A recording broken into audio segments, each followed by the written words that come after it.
Hari ini misteri transaksi 300 triliun rupiah di Kemenku akhirnya terpecahkan. Kerjasama Menko Polhukam Mahfud MD dan Menteri Keuangan Sri Mulyani berhasil seret 4 anggota DPR ke KPK terkait transaksi mencurigakan 300 triliun rupiah di Kemenku.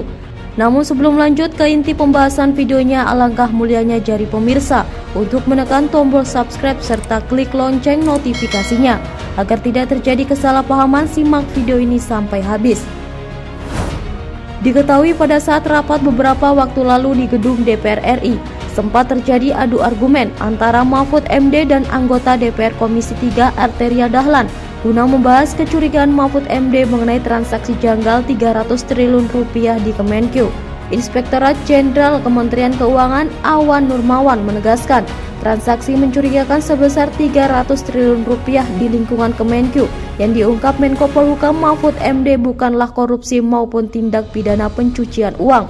Transaksi tersebut merupakan hasil temuan Pusat Pelaporan dan Analisis Transaksi Keuangan atau PPATK. Jadi prinsipnya angka 300 triliun rupiah itu bukan angka korupsi atau TPPU pegawai di Kementerian Keuangan, kata Awan Nurmawan. Ia melanjutkan Kemenku berkomitmen melakukan pembersihan secara menyeluruh di lingkungan lembaganya. Terkait berbagai info pegawai, Awan juga menegaskan jika intelijen Kemenku terus menindaklanjuti secara baik, kita panggil dan sebagainya. Intinya kerjasama antara Kementerian Keuangan dan PPATK sudah begitu cair, kata Awan. Pada kesempatan lain, Wakil Menteri Keuangan Suhasil Nazara menjelaskan TPPU merupakan tindak pidana yang bisa didalami dan ditindaklanjuti jika terdapat tindak pidana. Ia menjelaskan undang-undang terkait TPPU memuat banyak daftar tindak pidana.